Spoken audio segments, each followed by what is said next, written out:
नमस्ते दोस्तों, मेरा नाम इधिता है और आज हम एक कहानी सुनेंगे। तो हमारी कहानी का नाम है मनहूस कौन। बादशाह अकबर के दरबार में राधुमल नाम का एक दरबारी था। वह खुद को बड़ा विद्वान समझता था, लेकिन हकीकत यह थी कि वह एक मूर्ख और अंधविश्वासी व्यक्ति था। एक दिन बादशाह को बताने लगा कि नगर में मनोहर नाम का एक ऐसा व्यक्ति है जिसे देखने वाले का दुर्भाग्य टूट पड़ता है। जो कोई भी उसे शक्ल सुबह सुबह देख ले, उसका पूरा दिन खराब हो जाता है। पूरी बात खुलकर बताओ, बादशाह राधुमल से बोले। महाराज, पूरा नगर यह बात जानता है, पता नहीं आपको यह बात अभी तक कैसे पता नहीं चली। अगर आप चाहें तो मैं आपके सामने बहुत से ऐसे लोग पेश कर सकता हूँ जिनका पूरा दिन बस इसीलिए खराब हो गया क्योंकि उन्होंने सुबह सुबह मनोहर की शक्ल देख ली। राधुमल इस तरह बोला जैसे बहुत बड़ी बात बता रहा हो। क्या बेवकूफ़ी भरी बात कह रहे हो? बादशाह ने बड़े आश्चर्य से कहा। इस तरह की बात संभव ही नहीं है। कल मैं सुबह ही उसे बुलाकर मिलूंगा। इस तरह दूध का दूध और पानी का पानी हो जाएगा। यह कहते हुए बादशाह ने मनोहर को अगली सुबह अपने दरबार में पेश करने का हुक्म जारी किया। अगले दिन बादशाह मनोहर से अपनी शाही बगीचे में मिले। जिस समय वे मनोहर से बात कर रहे थे, उसी समय उन्हें एक खबर मिली कि उनके एक गोदाम में आग लग गई है। नुकसान का अंदाज़ लगाते लगाते बादशाह ने तुरंत अपने कुछ आदमियों को वहां भेजा। मनोहर से मुलाकात करने के बाद जब वे अपने महल को लौट रहे थे, तभी अचानक महल की सीढ़ियों पर उनका पैर फिसल गया और वो गिर पड़े। उन्हें काफ़ी भारी चोट आई।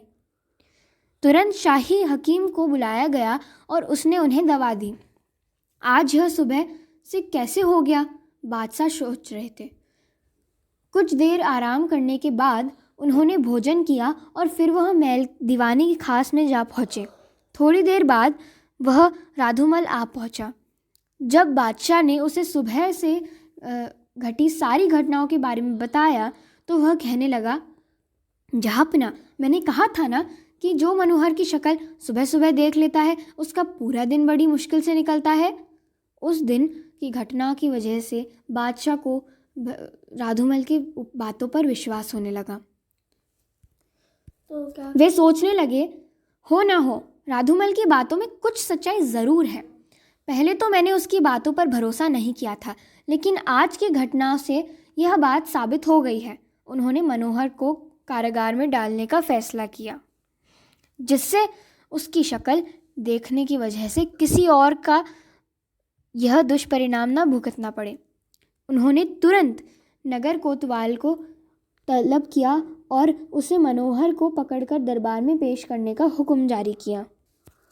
बादशाह का हुक्म मिलते ही कोतवाल सिपाहियों को साथ लेकर मनोहर के घर जा पहुंचा और उसे गिरफ्तार कर लिया। मनोहर ने लाख गुहार लगाई कि वह बेकसूर है, पर कोतवाल उसकी एक ना सुनी। कोतवाल मनोहर को लेकर दरबार की ओर जा ही रहा था कि तभी बीरबल उसे मिले। क्या बात है मनोहर? बीरबल ने पूछा। ये लोग तुम्हें पकड़कर क्यों ले जा रहे हैं? रोते रोते मनोहर ने बीरबल से सारी बात कही। तभी बीरबल उसके कान में बोले, अगर बादशाह का हुक्म ना होता तो मैं तुम्हें अभी छुड़वा देता। खैर, अब कुछ भी नहीं हो सकता, अभी भी कुछ नहीं बिगड़ा है। बादशाह समालत के सामने पहुंचकर उनसे वैसे ही कहना जैसे मैं तुम्हें बता रहा हूँ। बादशाह तुम्हें आज़ाद कर देंगे। यह कहकर बीरबल मनोहर के कान में कुछ कहने लगे। फिर कोतवाल मनोहर को लेकर दरबार में पहुंचा। दरबार में मनोहर पर मुकदमा शुरू हुआ। बादशाह बोले, यह साबित हो चुका है कि सुबह सुबह तुम्हारी शक्ल देखने का हर किसी का यही दुर्भाग्यशाल होता है। अगर तुम्हें अपनी सफाई में कुछ कहना है तो बोलो।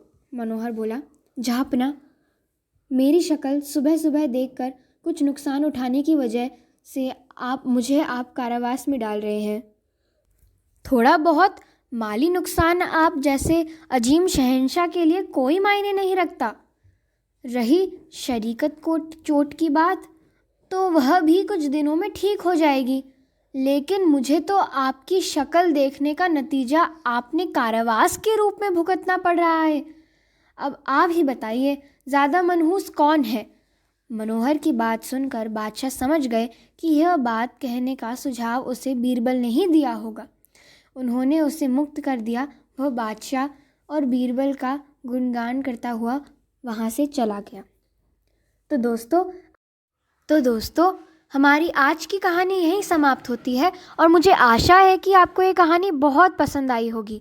तो मैं आपको मिलूँगी ऐसी ही अगली कहानी में। तब तक के लिए अपना ध्यान रखिए और बाय बाय।